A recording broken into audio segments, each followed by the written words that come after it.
औज़ुबिल्लाहि मिनश्शैतानिर्रजीम बिस्मिल्लाहिर्रहमानिर्रहीम अल्लाहुम्मा सल्लि अला मुहम्मदिन व अला आलि मुहम्मद। अस्सलाम वालेकुम बच्चों, कैसे हैं आप सब? उम्मीद करता हूँ आप सब खैरियत से होंगे। आज की इस वीडियो में हम एक्सरसाइज 1.2 क्वेश्चन नंबर 3 स्टार्ट करेंगे। क्वेश्चन नंबर 3 है फाइंड मल्टीप्लिकेटिव इनवर्स, ज़रबी माकूस मालूम करें। मल्टीप्लिकेटिव इनवर्स को उर्दू में ज़रबी माकूस बोलते हैं। अब मल्टीप्लिकेटिव इनवर्स होता क्या है, ये मैंने फर्स्ट लेक्चर में भी आपको बताया था, मैं दोबारा रिपीट कर देता हूँ। कोई कम्प्लेक्स नंबर हो z हमारे पास, तो उसका मल्टीप्लिकेटिव इनवर्स 1/z होगा। अगर complex number a + b iota है तो मल्टीप्लिकेटिव इनवर्स क्या होगा? 1/a + b iota. ठीक है, कोई कम्प्लेक्स नंबर और उसके मल्टीप्लिकेटिव इनवर्स, इन्हें मल्टीप्लाई करें तो मल्टीप्लिकेटिव आइडेंटिटी 1 आती होती है। 1 मल्टीप्लिकेटिव आइडेंटिटी होती है। ठीक है, मेन आपने क्वेश्चन को सॉल्व करने के लिए ये बात याद रखनी है। ओके, क्वेश्चन पे मूव करते हैं। हमारा फर्स्ट पार्ट है 4 + 5 आयोटा। तो मल्टीप्लिकेटिव इनवर्स फाइंड करना है, वो क्या होगा? वो होगा 1/4 + 5 आयोटा।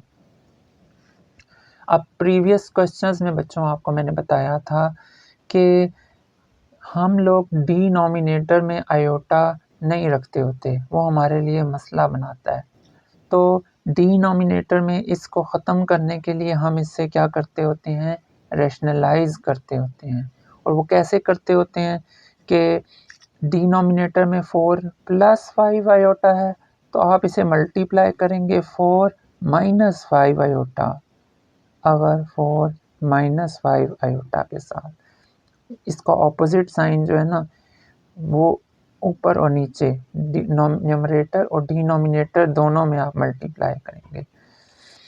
अब ऊपर आ जाएगा 4 - 5 आयोटा एज इट इज़, और डिनोमिनेटर में अगर आप देखें तो बच्चों आपके पास दो नंबर्स लिखे हुए हैं, 4 + 5 आयोटा और 4 - 5 आयोटा, यानी सेम नंबर हैं 4 और 5 आयोटा। यहाँ पर भी लिखा है, यहाँ पर भी एक दफ़ा दरमियान में प्लस और एक दफ़ा माइनस है। तो इसके लिए मैंने आपको पहले से पढ़ाया हुआ है फार्मूला, मैं रिपीट कर देता हूँ कि बच्चों a - b हो, चलो मैं प्लस लिखता हूँ, a + b और a - b हो तो वो होता है a² - b² के इक्वल। बेशक पहले प्लस लिखो, बेशक पहले माइनस लिखो, ऑपोजिट साइंस हैं, a b दोनों ब्रैकेट्स में हैं। तो बच्चों ये इस a² - b² के इक्वल होता है। अब हमारे पास यहाँ पर इन दो नंबर्स को इस फार्मूले के तहत हम क्लोज करेंगे, यानी a का स्क्वायर मीन्स 4 का स्क्वायर माइनस b का स्क्वायर यानी 5 आयोटा का होल स्क्वायर आ जाएगा। ब्रैकेट डाल देता हूँ। तो बच्चों अब आपने इसके बाद क्या करना है कि इसको मैं एज इट इज़ लिख देता हूँ, 4 ऊपर वाली वैल्यू को, नीचे 4 का स्क्वायर लेंगे 16 आ जाएगा, माइनस 5 आयोटा होल स्क्वायर है तो 5 का अलग से स्क्वायर लेंगे और आयोटा का स्क्वायर अलग से लेंगे।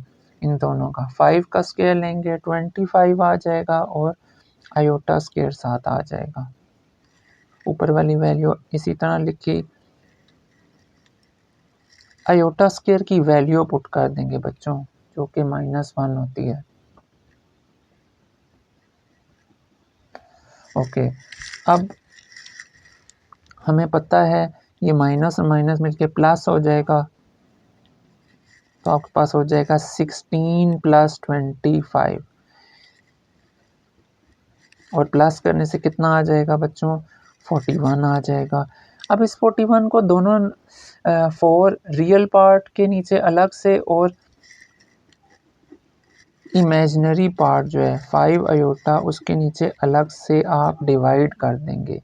तो ये इस क्वेश्चन का फाइनल आंसर हो गया।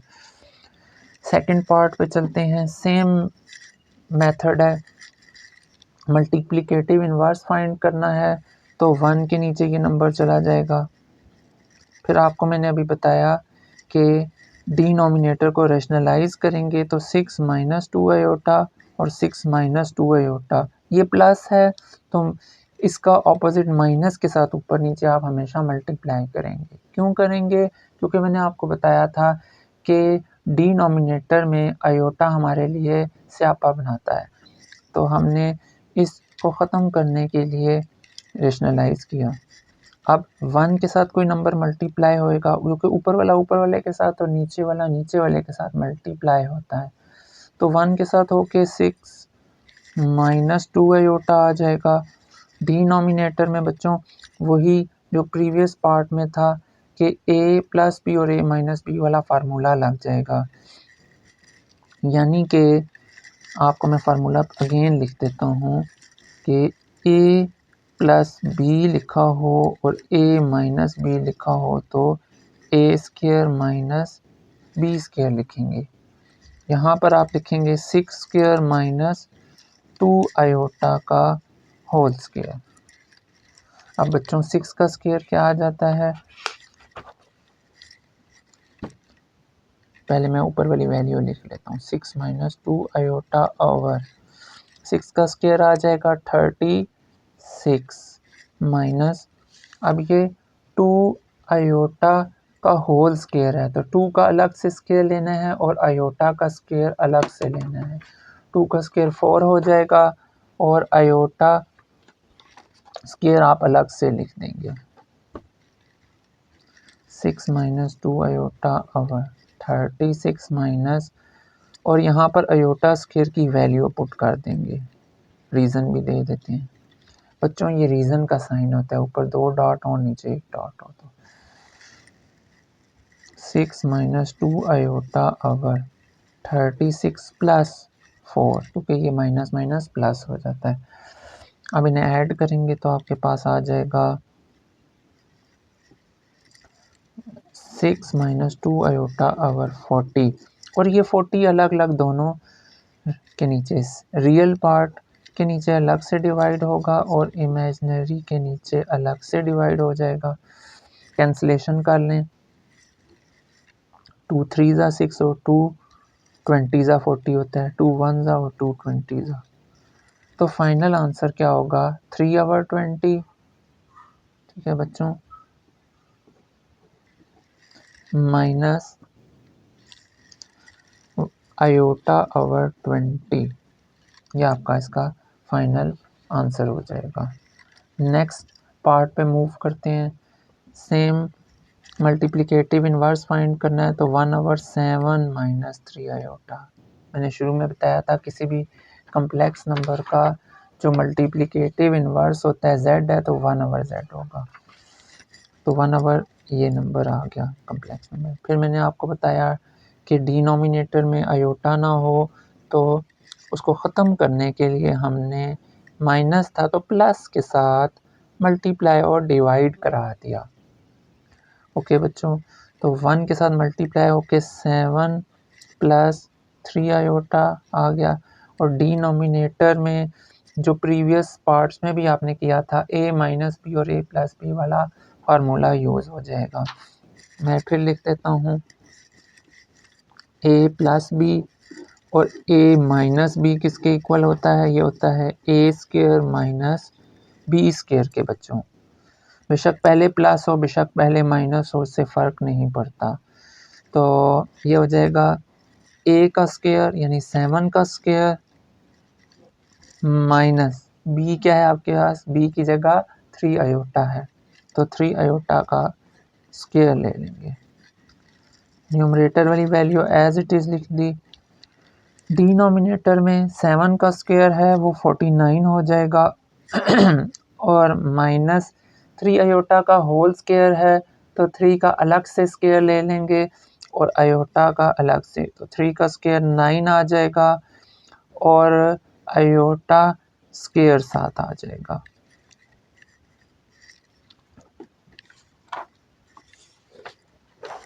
अब इसको एज इट इज़ लिख लेते हैं, 7 + 3 आयोटा डिवाइडेड बाय 49 माइनस 9 और आयोटा स्क्वायर की वैल्यू पुट हो जाएगी -1।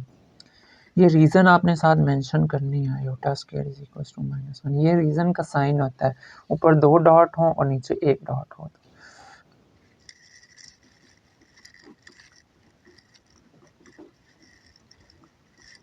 यहाँ पर माइनस और माइनस प्लस हो जाएगा सॉरी प्लस हो जाएगा, तो 9 × 1 = 9 हो जाएगा। 7 + 3 आयोटा और इनको ऐड करने से बच्चों 58 आ जाएगा। अब आपने 58 को दोनों रियल और इमेजिनरी इन दोनों टर्म्स के नीचे अलग अलग डिवाइड कर देंगे और वही हमारा फाइनल इस पार्ट का आंसर होगा। नेक्स्ट पार्ट पे, लास्ट पार्ट पे मूव करते हैं।